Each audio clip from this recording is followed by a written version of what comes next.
வந்து எனக்குள்ள ஒரு பிரச்சனை. ஏன் இப்படி வார்த்தையை மென்னு முழுங்குற?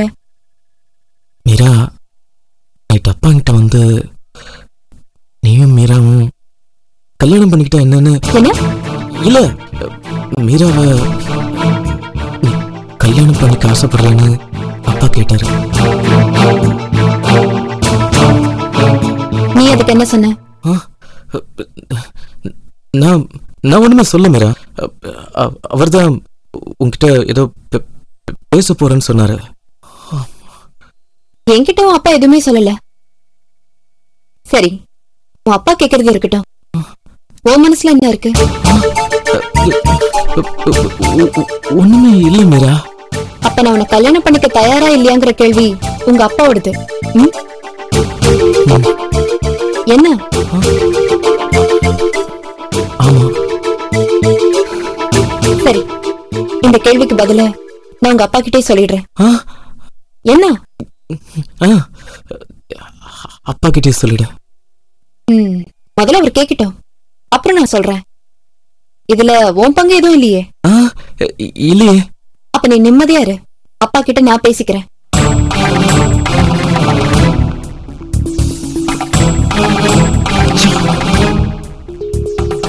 ஒரு வார்த்தை நேருக்கு நேரா பேச தைரியம் வரல. அப்பா கிட்ட என்ன பேச போறாளோ? டென்ஷனாவே இருக்கு.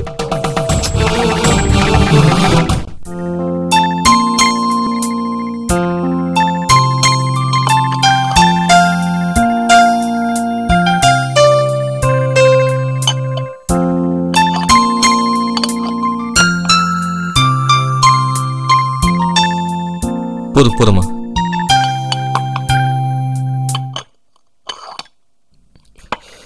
அம்மா, சாம்பார்ல உப்பே இல்லம்மா. உப்பு போடுங்க.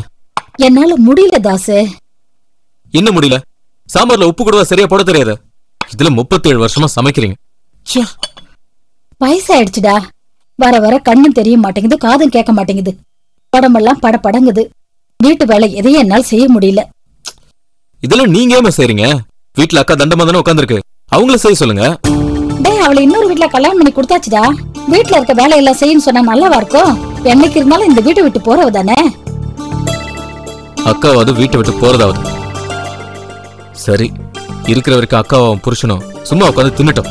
வீட்டுக்கு ஒரு வேலைக்காரி வச்சுங்க. என்ன வேற என்னதான் செய்ய சொல்றீங்க? நான் வீட்டுல உட்காந்து பாத்திரம் தேக்கிட்டா? வீட்டுக்குன்னு ஒருத்தி வந்து அவ எல்லா வேலையும் பாத்துப்பாடா. நான் அக்கடான்னு உட்காந்துருவேன். ஏமா இப்படி காலங்காத்துல தொண உயிரை எடுக்கிற? கோவப்படாத தாசு. உனக்கு நான் ஒரு பொண்ணு பாக்கலான்னு இருக்கேன். அப்படியே அந்த பொண்ணுக்கு ஒரு நல்ல மாப்பிள்ளையும் பார்த்து கல்யாணம் பண்ணி வச்சிருங்க. ஏண்டா, உன் மனசுல நீ என்னதான் நினைச்சிட்டு இருக்க? உனக்கு 18 வயசு தான் ஆயிருக்குன்னு நினைச்சிட்டு இருக்கியா? இன்னும் 1 வருஷம் 2 வருஷம் போச்சுன்னா யாரும் உனக்கு பொண்ணு கொடுக்க மாட்டாங்க. பரவாயில்ல, எனக்கும் பொண்ணு வேணும்னு யார் வாசலையும் போய் நிக்க போறது இல்ல. அப்போ நீ கல்யாணமா பண்ணிக்க போறது இல்லையா? கல்யாணத்தை பத்தி இப்போதைக்கு எனக்கு எந்த ஐடியாவும் கிடையாது.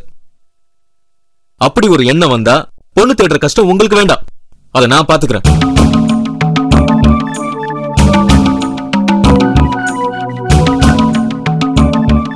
அப்போ நீ ஏற்கனவே பொண்ணு பார்த்து வச்சிட்டேன்னு சொல்லு. உன் பிரச்சனை தான் என்னமா? தாசு, இன்னைக்கு உன் கல்யாணத்தை பத்தி ஒரு முடிவு எடுத்து ஆகணும். ஒண்ணு, நாங்க சொல்ற பொண்ணை நீ கட்டிக்க. இல்ல நீ எதையாவது எங்க கிட்ட மறக்கறியான்னு சொல்லு. அக்கா யாராவது கேட்க சொன்னாங்களா? ஏன், எனக்கு சொந்தமா அறிவு இல்லையா? நான் பெத்த பிள்ளை கிட்ட கல்யாணத்தை பத்தி பேசுறதுக்கு யாருடா சொல்லி கொடுக்கணும்? இப்பவே அக்கம் பக்கத்துல இருக்கவங்க எல்லாம் கேள்வி மேல கேள்வி கேட்க ஆரம்பிச்சிட்டாங்க. கையில ஒரு குழந்தையோட ஒரு பொண்ணு வார கணக்குல உங்க வீட்டுல வந்து தங்கி இருக்காளே, அவ யாருன்னு. இதே கேள்வி நாளைக்கு சொந்தக்காரங்களுக்கு தெரிஞ்சு அவங்க கேட்டாங்கன்னா அவங்களுக்கு நாங்க என்னடா பதில் சொல்றது? அவளை பத்தி ஒரு கதை விட்டுருக்கே, அதை நாங்க அப்படியே அவங்க கிட்ட சொல்ல முடியுமா? அப்படியே சொன்னாலும் அவங்க நம்புவாங்களா? டேய், எல்லாரையும் எங்களை மாதிரி இழிச்சு வாங்கி நினைச்சிட்டு இருக்கியா? டேய், என்னடா இது? நான் இவ்வளவு தூரம் கேட்டுட்டு நீ தட்டுல கையை கழுவினா என்ன அர்த்தம்? இதே மாதிரி என்ன டார்ச்சர் பண்ணிட்டு இருந்தா அப்புறம் நான் இந்த வீட்டுக்கே வரமாட்டேன். பாத்துக்கங்க.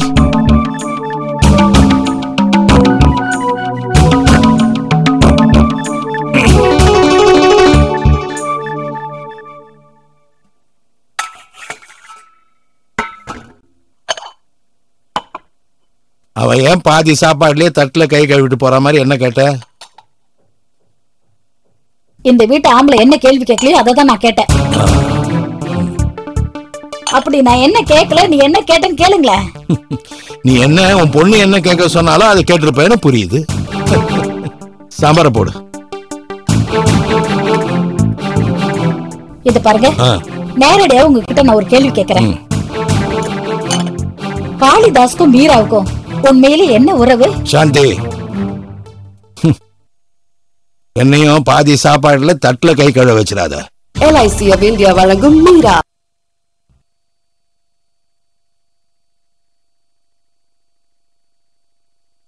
மாப்பிள்ள, என்ன மாமா?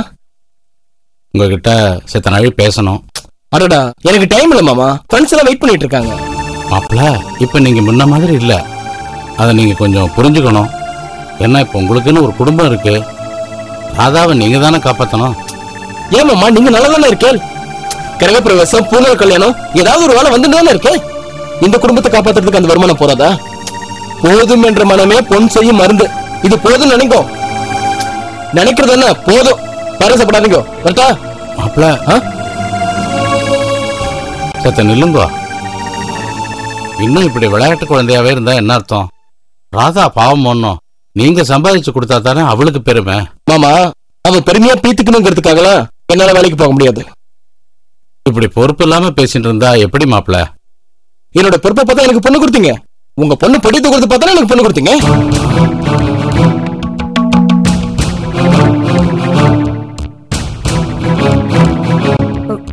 என்ன ஹவுஸ் ஓனர் வாடகை கேட்டார். அடுத்த மாசம் சேர்த்து தரேன்னு சொன்னதுக்கு மனசு நோகிற மாதிரி பேசிட்டு போயிட்டார். ஓஹோ பார்வதி, அவர் மறுபடியும் வந்து கேட்கற நிலைமையை உண்டாக்கிடக்கூடாது. இந்தா இதை வச்சுக்கோ. அவர் வந்தா ஞாபகமா கொடுத்துரும். கையில காசு இல்லைன்னு சொன்னேல, கடன் வாங்கினேல? என்ன மாமி இது? காசு கொடுத்தா வாங்கி வைப்பேல, அதை விட்டுட்டு கண்டு எடுத்தால கடன் வாங்கினாலும் கேள்வி கேட்டுட்டு என்ன கேள்வி இது? மாப்பிள்ள, நான் கண்டெடுக்கவும் இல்லை, கடன் வாங்கவும் இல்லை. கஷ்டப்பட்டு உழைச்சுதான் இந்த பணத்தை சம்பாதிச்சுன்னு வந்தேன். என்ன பண்றது? ஏதோ நான் இருக்கிற வரைக்கும் என்னால முடிஞ்ச வரைக்கும் இந்த ஆத்துக்கு உழைச்சு சம்பாதிச்சு வச்சுட்டு போயிடுறேன். என்ன? இல்லடி, அதுக்கப்புறம் இந்த ஆத்து நிலைமை என்ன ஆகும்னு நினைச்சு பார்க்கவே எனக்கு ரொம்ப பயமா இருக்கு. பூனை கண்ண மூடிட்டா பூலோகம் இருண்டுடுமா? மாமா, உங்களுக்கு அப்புறமா இந்த பூமி சுத்திட்டு தான் இருக்கும். கவலைப்படாதீங்க. மாமி, அந்த பணத்தை கொடுங்க. மாப்பிள்ள, பதறாதே. இன்னும் கஷ்டப்பட்டு சம்பாதிக்கிற அளவுக்கு மாமா உடம்புல தெம்பு இருக்கு.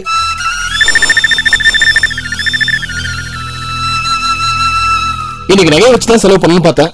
பரவாயில்ல, அது நாளைக்கு பாத்துக்கலாம். சரி, பசங்க வெயிட் பண்ணுவானுங்க, நான் போயிட்டு வந்துடுறேன். மாப்பிள்ள, சத்த நில்லுங்கோ. என்ன மறுபடியும் அட்வைஸ் பண்ண போறீங்களா? இல்ல, தயவு பண்ணி உங்க கெட்ட சவாசத்தெல்லாம் விட்டுட்டு ஒரு குடும்பஸ்தனா நல்லவனா பொறுப்பா நடந்துக்க முயற்சி பண்ணுங்க. இன்னும் எத்தனை நாளைக்கு தான் என்னண்டே வாங்கி சாப்பிட்டு போயிடு? எந்த ஒரு மனுஷனா இருந்தாலும் அவனுக்குன்னு ஒரு சுய கௌரவம், சுய மரியாதை இதெல்லாம் இருக்க வேண்டாமா? மாமா, நீங்க இப்ப நல்லதானே இருக்கேன். தினம் யார் ஆத்திரியாவது புண்ணியவஜன் நடக்கிறது, கணபதி ஹோமம் நடக்கிறது, யாகம் நடக்கிறது, தினமும் உங்க பாக்கெட் நடந்துட்டு தான் இருக்கு. அப்புறம் அனாவசியமா நான் எதுக்கு வேலைக்கு போகணும்? நியாயமா பார்த்தா உங்க மானத்தை நான் காப்பாத்தினதுக்காக நீங்க தான் தினமும் எனக்கு கும்பிடு போட்டு சாப்பாடு போடணும். அதை விட்டுட்டு ஏதோ பேசிட்டு இருக்க. ஆமா, என்ன கேட்டேன்? சுய கௌரவம், சுய மரியாதை, அதை பத்திலாம் நீங்க பேச ஆரம்பிச்சிட்டீங்களா? உங்க சுயமரியாதை என்னன்னு என் முகத்தை பார்த்து சொல்லுங்க பாப்போம். என் காலில் விழுந்ததெல்லாம் மறந்து போச்சா என்ன? குடுமையை இழுத்து கட்டிண்டு நெத்தியில பட்டைய போட்டு வந்துருன்னா சுய கௌரவம் நினைச்சேலா? என்னை விட்டா நோக்கு கௌரவமே இல்லைன்னு நினைக்கலாம் நீங்க. நன்றி.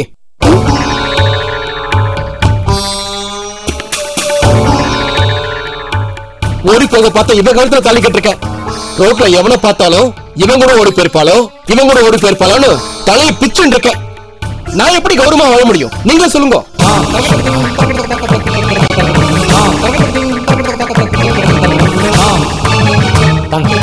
மாப்பிள்ள, நான் உங்ககிட்ட பேசுனதெல்லாம் தப்புதான். அதை விட்டுருங்க. உங்க ஃப்ரெண்ட்ஸ் எல்லாம் காத்துட்டு இருப்பா, நீங்க புறப்படுங்க. இத முதல்ல சொல்லிருக்கலாமோ இல்லையோ? உரைக்கிற மாதிரி ஒரு வார்த்தையை சொன்னதா அடங்கவே நடமுடிச்சா நான் என்ன பண்ண முடியும்? அதான் சூடு வச்சேன்.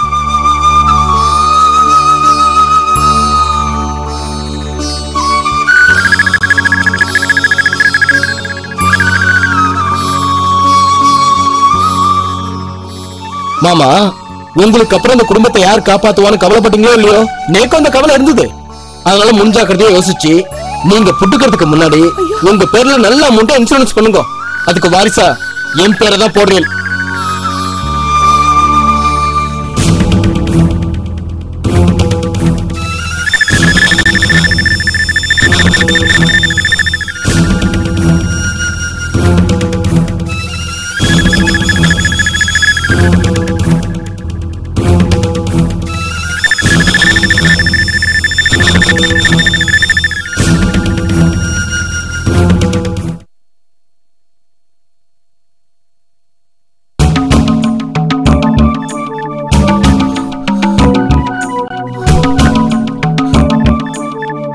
முடிவா என்ன சொல்றேன்னு இன்னைக்கு மீரா கிட்ட கேட்டுற வேண்டியதான்.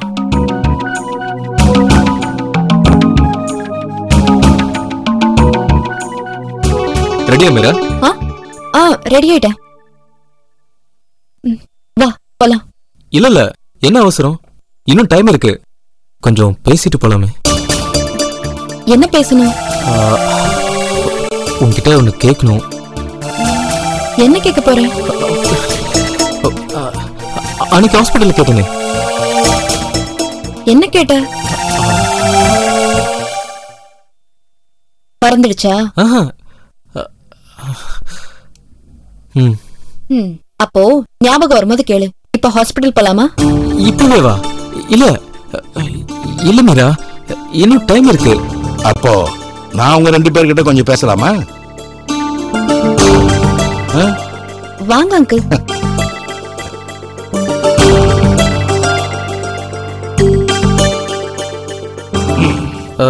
இல்லப்பா, நாங்க ஹாஸ்பிட்டல். அது அங்கேயே தான்டா இருக்கோம், போலாம்.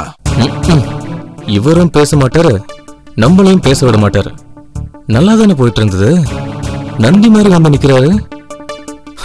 என்ன நந்தி மாதிரி வந்து நிக்கிறாருன்னு பாக்குறியாடா?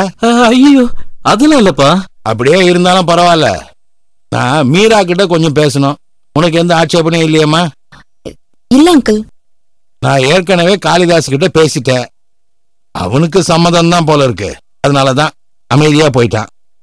எனக்கு இப்போ உன் சம்மதம் தான் தெரியணும். சொல்லுங்க அங்கிள். நீங்க ஒன்னா இருக்கிறது எங்க வீட்டுக்குள்ள இருக்கவங்களுக்கு கண்ணை உறுத்துது. வாய்க்கு வந்தபடி பேசுறாங்க. அதை யோசிச்சு பார்த்துதான் நான் ஒரு முடிவுக்கு வந்திருக்கேன். நான் வீட்டை விட்டு போறேன்னு சொல்லிக்கிட்டே இருக்கேன். நீங்க தான் சம்மதிக்க மாட்டேங்கிறீங்க.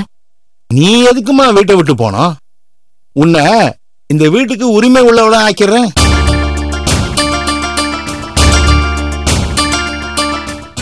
LIC of India வழங்கும் மீரா ஒரு சிறிய இடைவேளைக்கு பின் தொடரும். டிஃபரன்ஸ் பேங்கிங் சொல்யூஷன் தொடர்கிறது. என் முடிவு எனக்கு சரியா படுது. உன் மனசை புரிஞ்சுக்கிட்டு நல்ல நண்பனா இருக்கிற காளிதாஸ் உனக்கு கணவனா வந்தா உன் லைஃபும் நல்லா இருக்கும், அவன் லைஃபும் நல்லா இருக்கும்.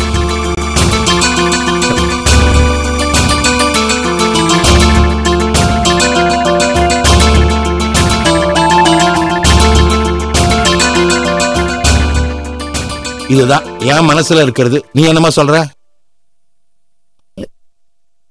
என் கல்யாண விஷயத்த நான் தீர்மானிக்க முடியாது. எங்க அப்பா தான் தீர்மானிக்கணும்.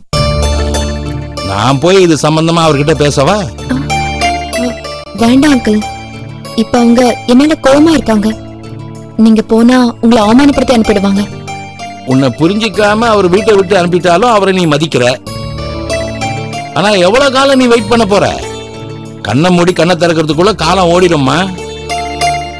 நடக்க வேண்டியது அது அந்தந்த நேரத்தில் நடந்துடணும். ஆமாமா, இப்ப லேட்டு தான்ப்பா. நாங்க பேசிட்டு இருக்கோம்ல. சரிப்பா, பேசுங்க. இத பாருமா, நீ இங்க வந்து இவ்வளவு நாள் ஆயும் உங்க வீட்டுல இருந்து யாரும் ஒரு போன் கூட பண்ணல. உன் தங்கச்சிக்கு ஒரு மோசமான ஆளை தெரிஞ்சே கல்யாணம்